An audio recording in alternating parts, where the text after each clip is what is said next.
Welcome, everybody, to another clean energy crash course with father-daughter duo Ted Flanigan and myself, Sierra Flanigan. We're here to talk to you today about energy resilience and coming together around timely topics. We've just gotten past, you're just sharing with me, Dad, there's finally rain in California. It couldn't be more relevant right now. Both climate change and the dramatic effects we're seeing, as well as the importance of energy resilience. So let's talk about it. It's great to be with you. Likewise. Thanks for taking the time to have this conversation and resilience. Now because of these wildfires that we've just had here in California, it's just right on the top of everybody's minds. How can businesses stay open? How IT centers, people have security systems on their homes and medical devices, all sorts of reasons to have some backup power and what we call energy resilience. But I was thinking about, energy resilience. Think about other kinds of resilience. There's spiritual resilience. Maybe there's water resilience, having lots of, rain barrels at your home, things like that. Kind of food security would be another form of resilience. But today we're talking energy, and within that, we're really talking about electricity. And the primary focus is if that grid goes down, we'll talk about the reasons why. But if it does, how do you have some backup there to be able to operate? And that's the real focus of energy resilience today. Absolutely. And it's not just a nice to have, it's an absolute need to have in this rapidly changing world. So let's take a step back for those who are new to the language of resilience.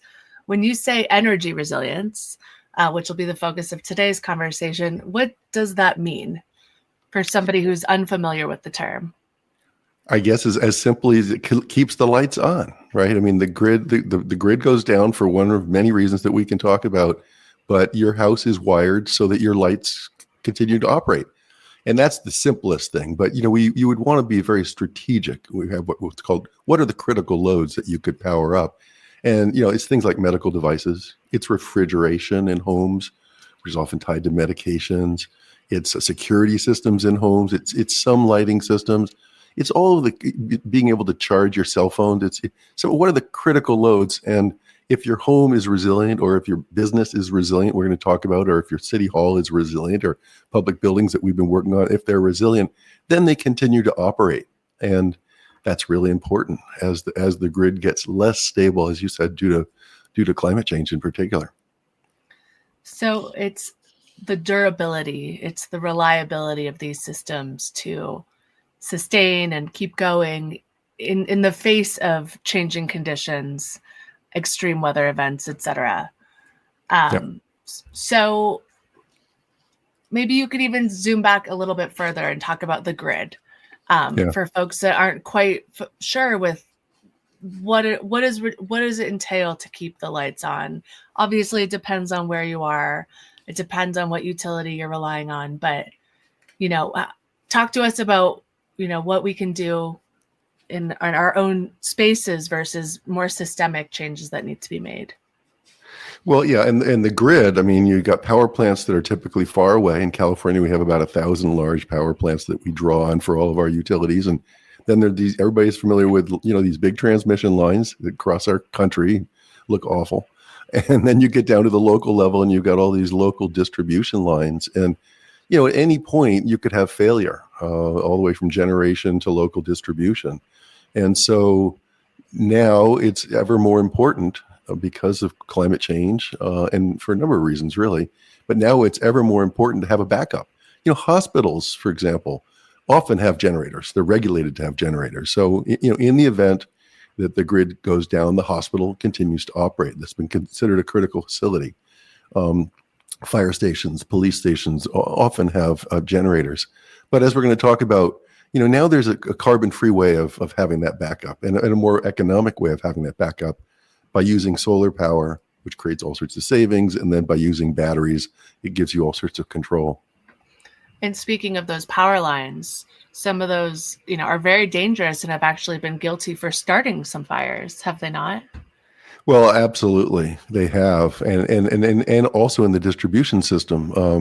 There's I guess starting maybe 2017, we had these massive wildfires in Northern California.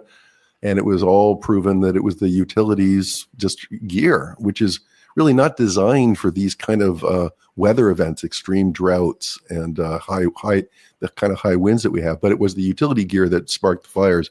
And so now in California, maybe there's other states that do this, we have something called PSPS events, where the utility will shut down the grid. They'll announce to everybody we're shutting it down, but they'll shut down the grid for as much as a week because of combination of very dry conditions and high winds that are really threatening these utilities. And it looks to all of us here in Southern California that the Eaton fire, which is closest to me here in Glendale, was likely caused by electrical gear that sparked the fire.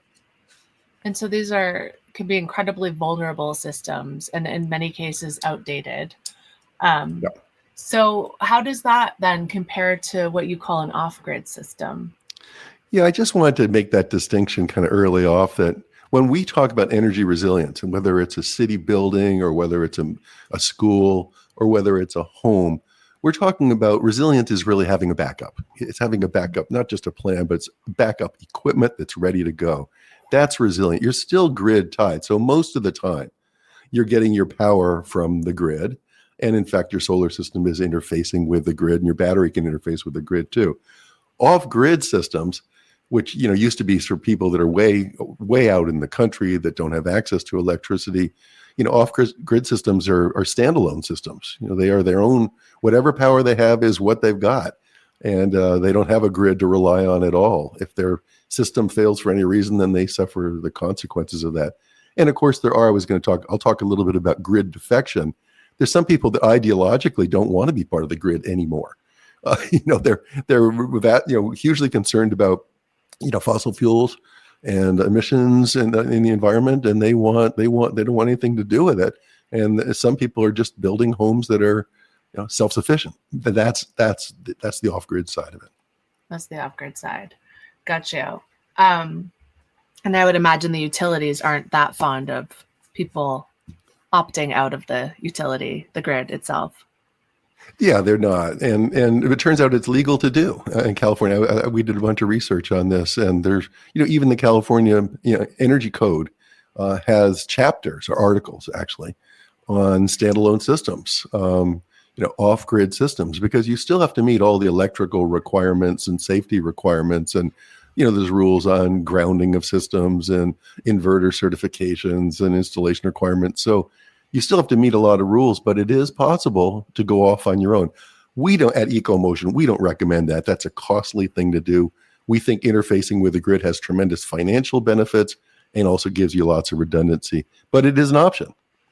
We think that the ideal solution is a completely carbon-free solution, right? So generators are certainly an option, and we're going to talk about generators, but that's relying on fossil fuels that, as we well know, have got us into this mess that we're in now. I mean, at least in part.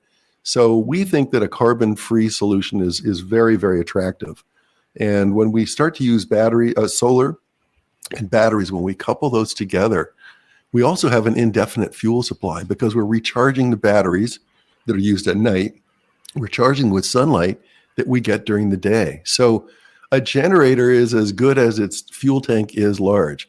A lot of generators here are tied to natural gas.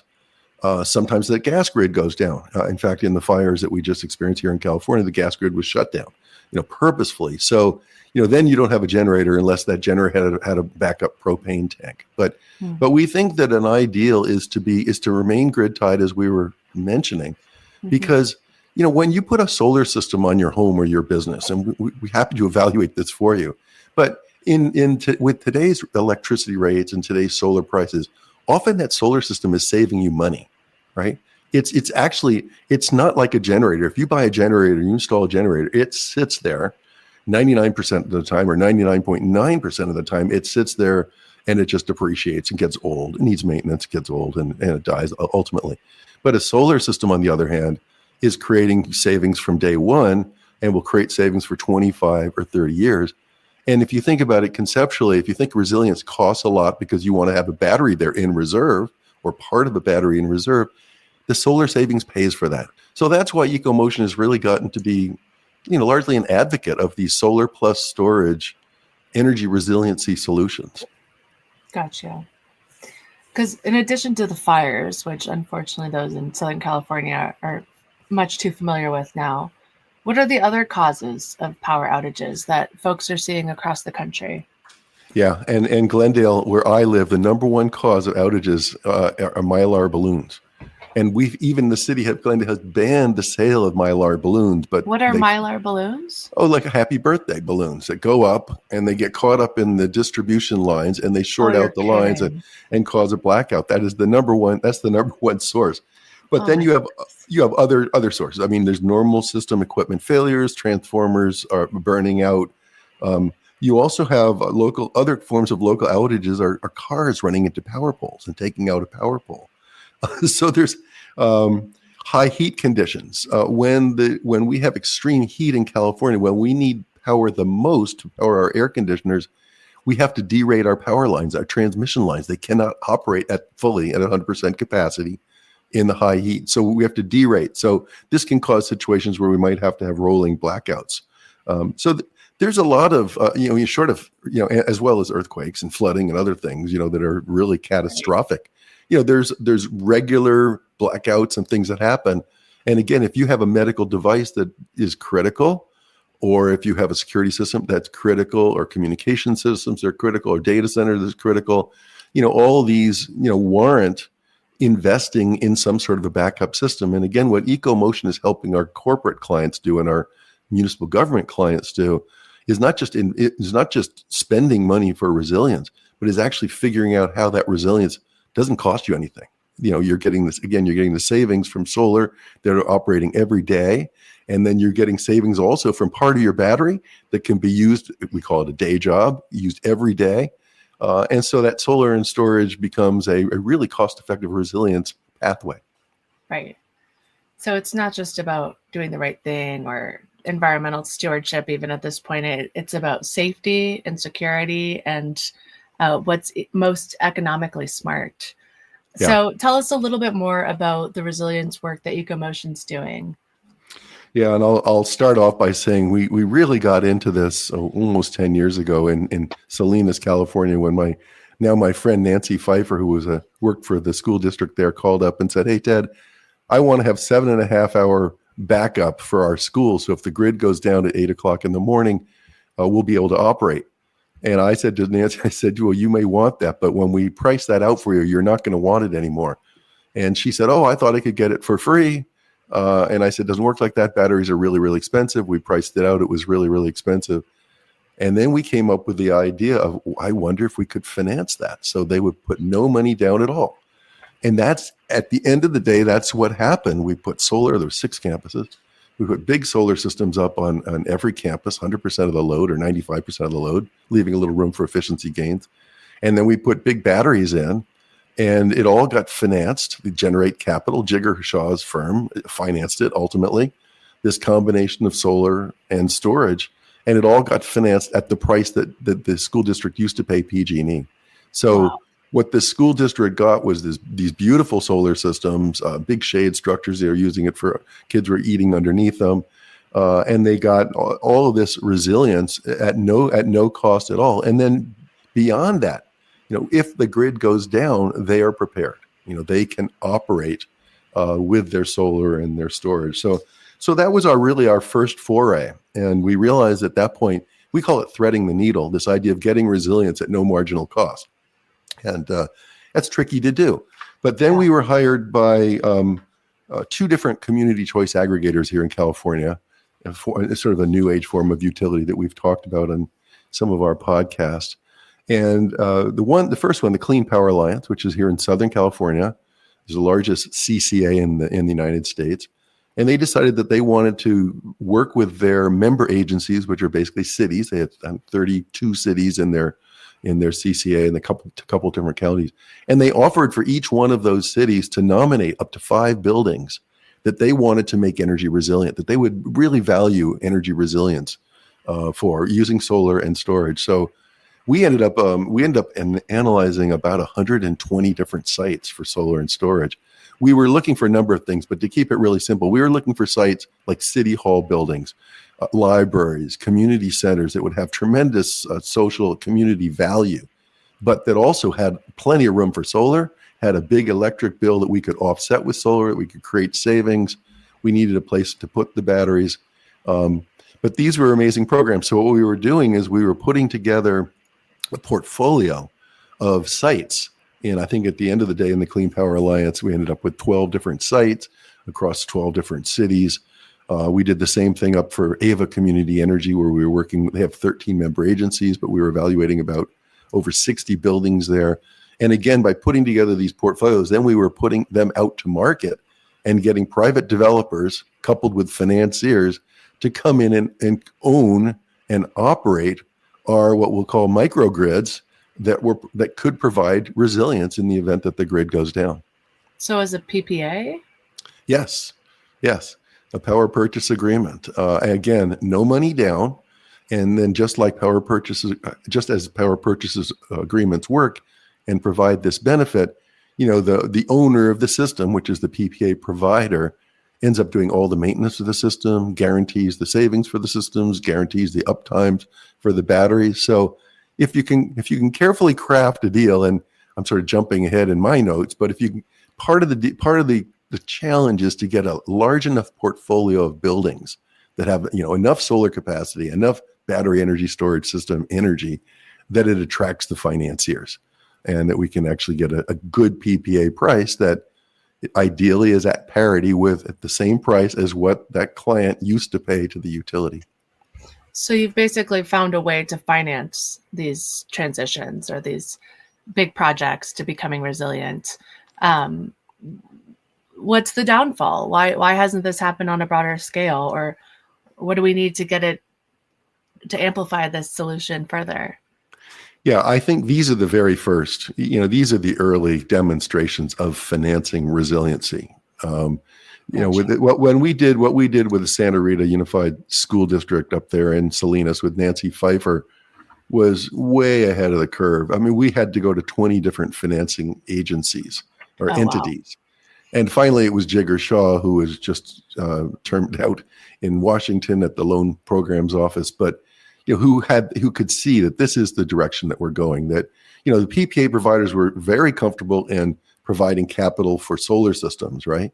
And now they're very comfortable providing capital for solar plus storage systems. But this whole idea of bringing in energy resilience, which what we do is we carve out part of the battery for resilience, like in a municipal building. We say, now look, if we can put a big enough battery there and the economics work with our solar, then what we'll do is we'll take half of or a third of the battery capacity or a quarter, whatever it is, we're going to carve that out for resilience. So that amount of the battery, that number of kilowatt hours just sits there and doesn't make any money.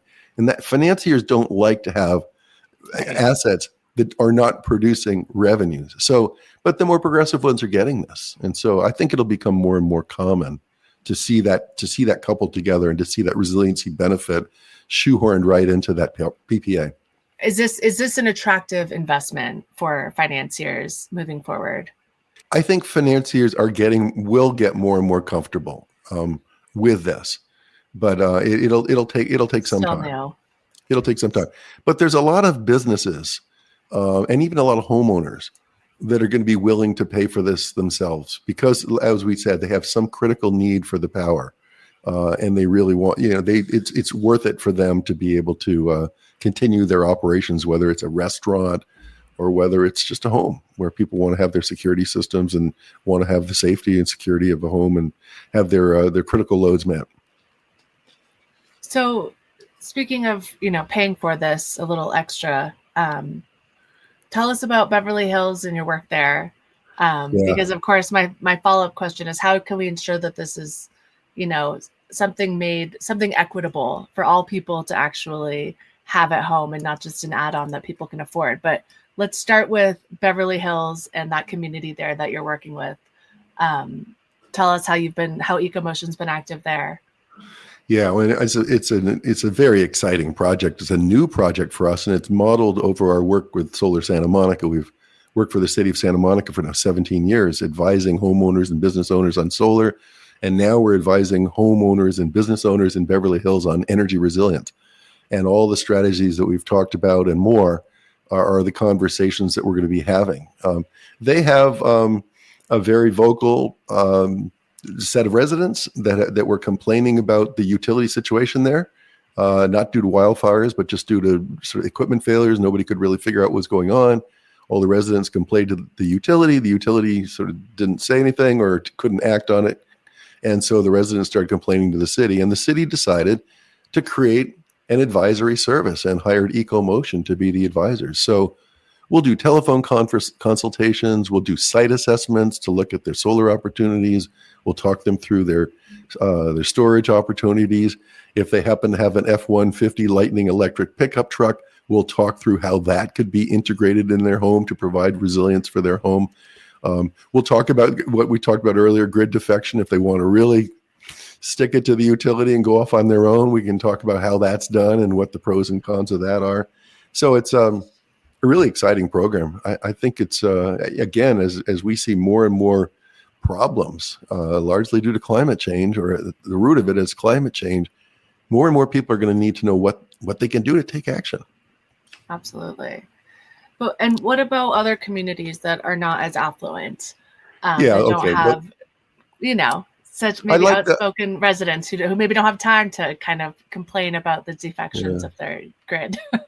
Right. And there, just like we have PPAs for commercial customers for solar, you realize that there was all sorts of residential solar leases. And now I see that Sunrun, which is one of the largest providers of residential solar leases, is putting batteries into those equations too. So there's batteries in those leases. Again, no money down at all. In fact, if you're a Sunrun customer right now, if you have Sunrun solar on your roof, for $39.99 a month, you can now have a battery put there. And that battery can do a number of things. It'll fundamentally provide the resilience that we talked about. So you can have resilience. Soon you will be able to have resilience at basically no cost. But that battery can also play into different markets. It can be part of a virtual power plant and get payments from the utility. It can be part of demand response programs and get payments from the utility. Ultimately, it may be aggregated together and be part of ISO, the Independent System Operators Program, which pays much more money for ancillary services on a KW basis than you get anywhere else. So there's different ways. We're seeing different models emerge, but I like your question because I think that the virtual power plant model is where would be the first area where we really see a low cost energy resilience going in, because in all those models, and you mentioned Holy Cross, and our house in Holy Cross, we looked at putting batteries there. In all those models, if the utility can control those batteries, it's got a great value to the utility. And then, of course, if the grid goes down, you've got what's left in the battery. In fact, just a note on batteries. I just had somebody here from Tesla with it talking about the Powerwall 3. It's incredible. You can set that battery on Stormwatch, the controller of the battery. You can set it on Stormwatch, and no matter what's happening, your battery will be completely filled up, either with solar coming off your roof or power from the grid coming in. So you can be really well prepared for an outage. So all these programs, and again, even the no-cost programs, when the grid goes down, that customer or that participant has some resilience. Pretty cool. And tell us a little bit more about the virtual power plant model, which you mentioned. How does that work?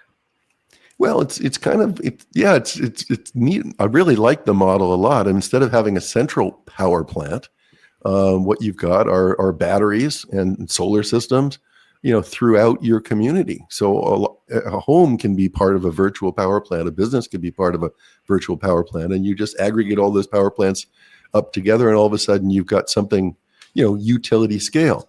And what the utility needs in order for that to be a viable model, what the utility needs is control. They need to be able to control that power plant. They need to be able to rely on that power plant. So, but it's exciting because there's such value to the utility that the utilities in many cases can pay almost 100% of the cost of that resiliency device. And they get value by being able to call upon that resource when they're at a critical spot. And again, if the grid goes down, the customer gets that capacity and that energy resilience at no cost. So what's the one action or word of advice you would give to our listeners who are wondering what's the first step. The acronyms and the terms might be going over their head a little bit, but who really see the value in energy resilience and who want to take action to make sure to secure their building envelope and their home. What's the one piece of advice that you would offer them? Well, I think you study up on it a little bit, and then look at your situation pretty carefully. We always advise, I'm going through the whole process with my own home. So, we would always advise a participant, whether it's a homeowner or a business, to gather their bills at least a year, but maybe a couple of years, so we can really see what's going on. If they are a business, we want to look at their interval data. We want to be able to see exactly how much power they use every 15 minutes of the year, so that we can really size systems accordingly.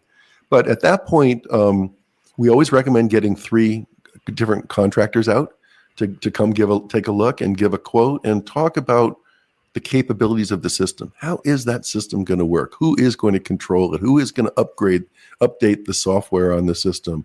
Are you getting what you really want? What critical loads? That's another aspect we haven't talked too much about, but a participant needs to define their critical loads. What's really important in the event of a grid outage to keep on. So there's a number of things I would recommend that just in sort of truth and in understanding all the options, I would recommend getting a quote from a generator company. I'm not advocating generators, but generators are very low cost and provide tremendous capabilities. Some people like that. That is just something that I think is really important.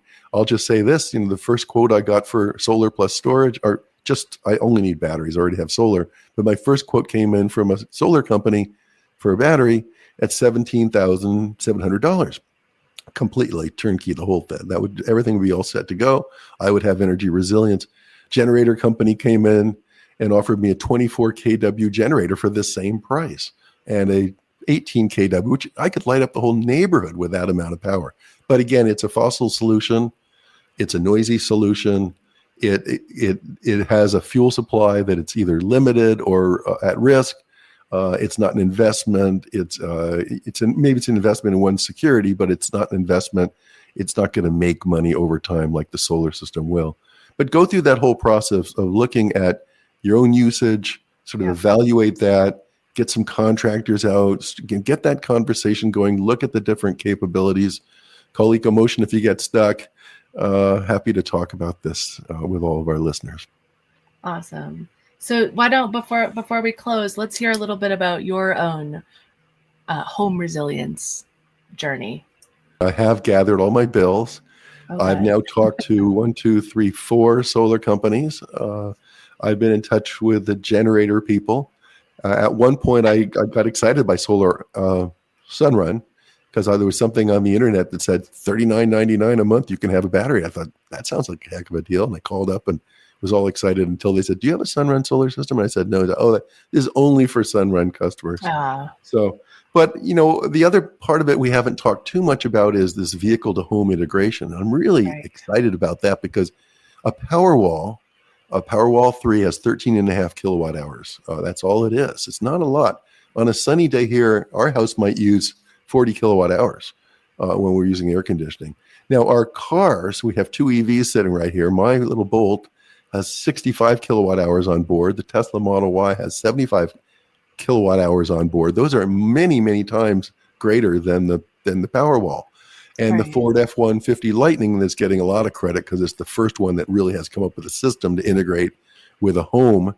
That has 96 kilowatt hours on board. I think the extended range Lightning has 121 kilowatt hours on board. So these are such larger battery packs. And imagine if you have, as I do here, solar system on the roof, and during the day that solar system is charging up our batteries in our cars, right? And then we drive around, and then car is integrated with the house. And if the grid goes down, we plug in. We probably, between the 2 cars, we have many, many Powerwalls worth of power sitting in those cars. And again, then the sun starts in the next day and charges everything up, and it goes around and around. So cool. If I bought a Ford F-150 Lightning, and I think the Ranger may also have the same capability, then I do need to hook up some way of plugging that car into the house right? You can plug into the back, tailgate of the Ford F-150, and you can plug your power tools in and all that kind of stuff.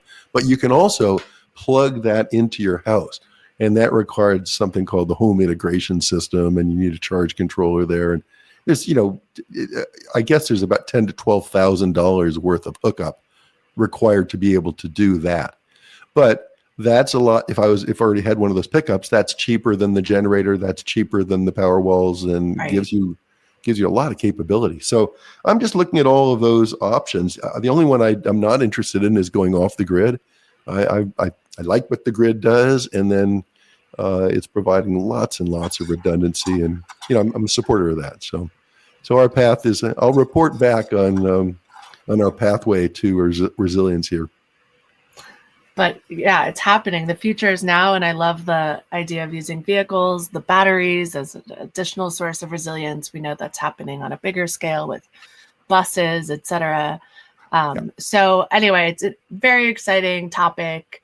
Thank you so much, Dad, for sharing all of your knowledge and insights and experiences. Hopefully this is helpful to our listeners at home. We've got, I think, some great action steps and takeaways from this conversation. So thank you very much. It's a pleasure to be in conversation with you, and I'll look forward to our next clean energy crash course, unless you have any final words you'd like to leave our listeners with. No, just thank you. How exciting. You're welcome. We're living in exciting times. Take good care. All right, you too. Thanks, everybody. That's it. Thanks for listening to Flanigan's Ecologic. We'll see you next time.